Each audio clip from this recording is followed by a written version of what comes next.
The kind of summary of this one is about being lost in the moment and the application of presence when you do recognize that you're feeling like this. The the event, whatever the event is, be it good, bad, the event that will instigate a change in emotion, reaction, behavior, something like that. It could be any different things. They mainly come in the negative form. So with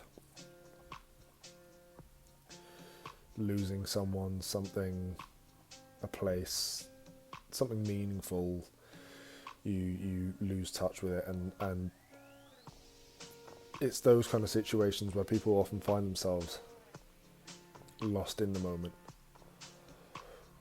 But it could be a positive thing. Um,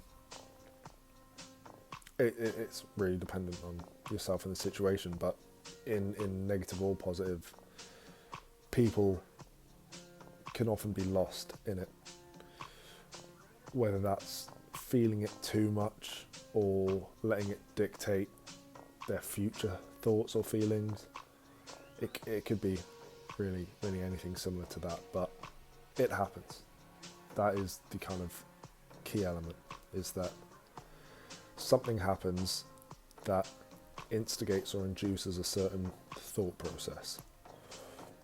And then when that happens, we can so easily find that we get stuck in it almost. Whether it be a good thing that's almost too good to let go of, and you don't want to relieve yourself of this feeling because you know you'll be putting yourself in more harm, maybe. Or on the contrary, it could be from the negative standpoint. You could be so almost bogged down in the poor mindset that you have because of this situation that it almost discourages you from doing anything about it or doing anything in general. It can very easily happen. That's essentially what depression is. You know, you get almost mentally beaten into a point where it's submission. You know, you just live in that kind of perpetual state of feeling the same instance over and over. And the event is only half of it. You know, the I keep calling it event. That's kind of the most broad, general way of describing it. But this event is split in two. You've got the half of it that occurs to you, and then you've got the second half, which is your reaction to that. And the first part could be 50, 70, 100% out of your control. Hopefully not 100, but it tends to be very out of control, especially if it's something negative happening.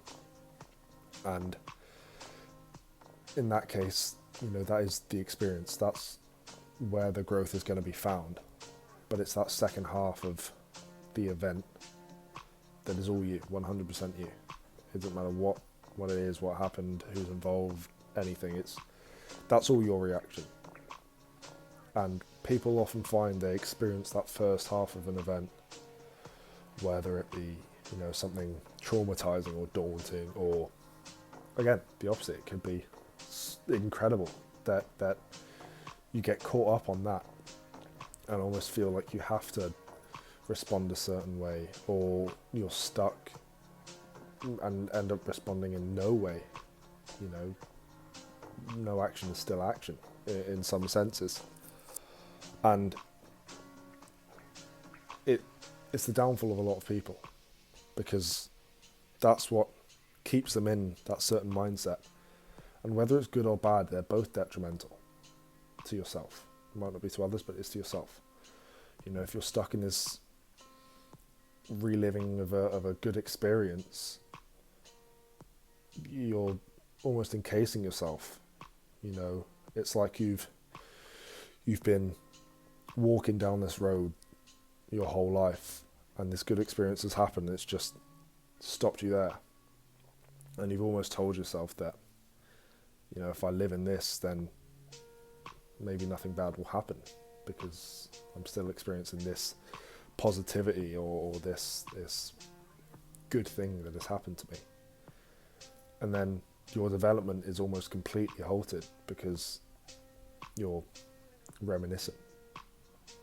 And obviously in the negative standpoint, it almost has further effects because that reaction is still similar, how your mental progress, to say, is halted because you've had this traumatic experience or event, or you've gone through something, and it's kind of instigated this completely normal human reaction of almost a shutdown. You want to do nothing, and it's still the same outcome. How you've stopped your own tracks, most of the time unintentionally, but it's happened. And the acknowledgement of that is the first step. It's always the first step of really telling yourself the situation that you're in. That rids that barricade. It kind of opens that road back up and allows you to be able to develop. It still doesn't mean you can. That's still the second half of that event.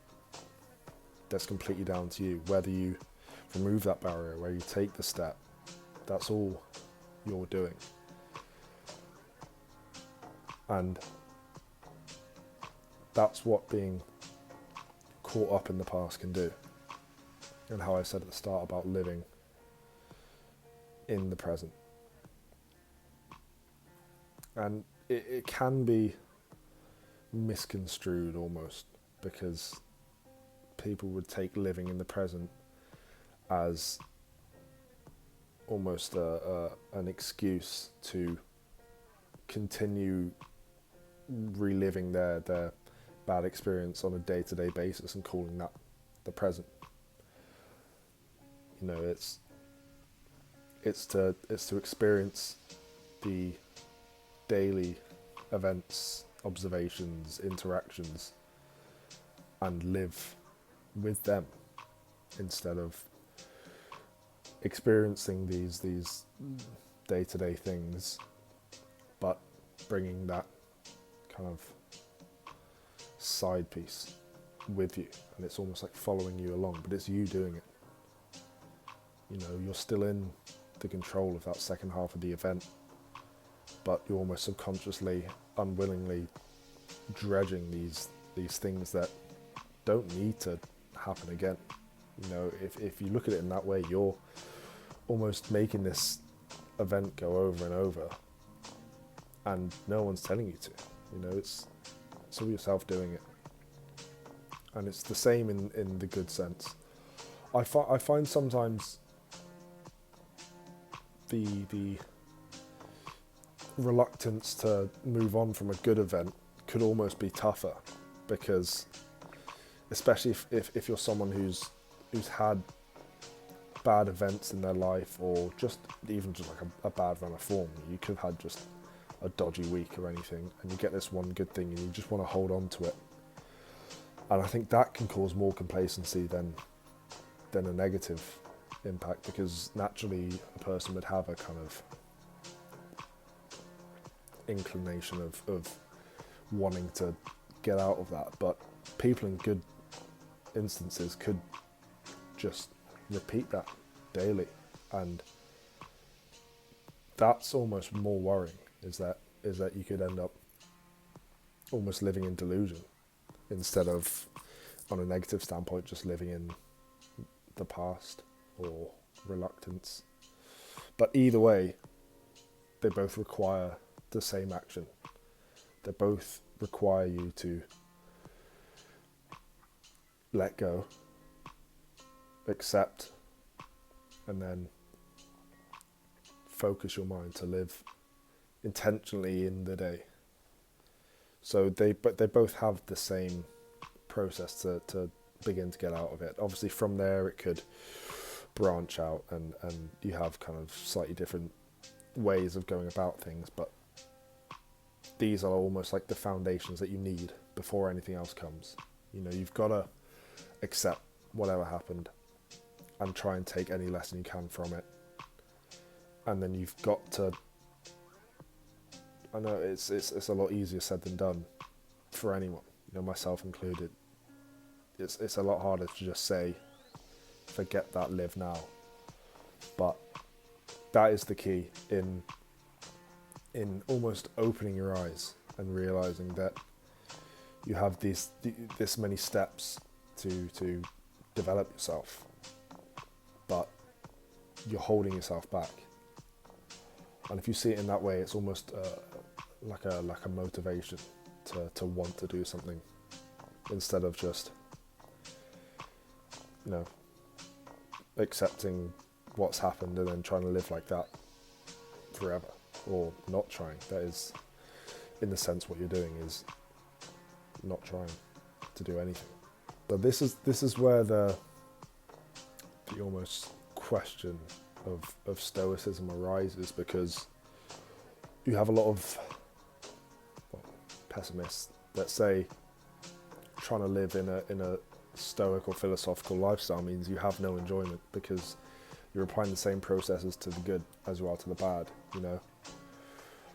Like, someone could easily misconstrue what I'm saying as, if something good happens, forget it. If something bad happens, forget it. Just live, you know, monotonous. And that's not the case.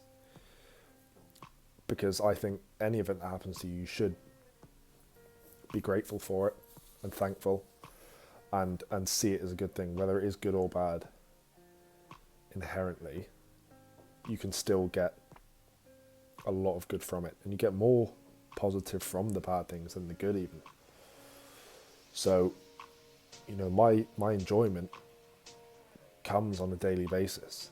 You know, every day I'm doing something, seeing something, feeling, hearing, anything, you know, so many things, and living in that moment and being so happy or grateful or acceptant of whatever is happening. It's just not to say that I'm trying to take those with me into the next day, into the next moment, because that's going to affect how I'm trying to become a better person. If I'm letting these outside influences, good or bad, play into what I'm going to do or think or feel next. Because I understand that it's under my control what I do or think or feel. So I want as little external influence as possible that will, I don't know what the appropriate word is, because it's not damaging in any way to possibly let a feeling or a thing contribute to your behaviour, because it could be a very good thing. But it's the difference between having something contribute to your thought process and having something determine your thought process. That's why I have to be very almost tricky with it, because, you know, taking in the outside world and all the information that it brings is what's going to allow you to make the best decisions for yourself. So contributions are great, you know. If I can have things or events or people that can help contribute to my best decision, that's completely welcomed. But it's not to say that I'm going to let these things be the decider of what I'm going to do or think or feel. At the end of the day, it's always down, that last step is always down to me. You know, the doing, the thinking, the feeling, the action is always down to me. And I've got to make sure that, for one, that action is done with the intention of right now and the intention of bettering myself. You know, I'm not making that decision for anyone or anything else, and I'm also not making it for a future or past version of myself or someone else. You know, I'm not doing this to say, you know, that's getting back for that thing that happened to me in the past, or if I do this now, in X amount of time I'm going to benefit from it, maybe.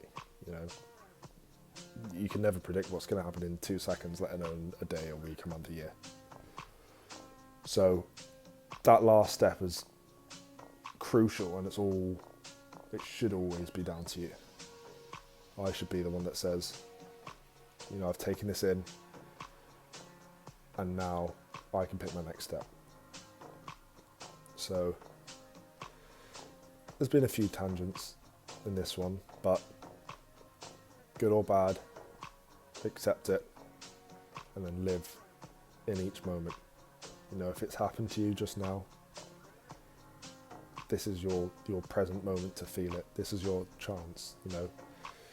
Think of everything, accept it all, come to terms with it, so that when the next moment arrives, you can go into that wholeheartedly, not dredging anything with you.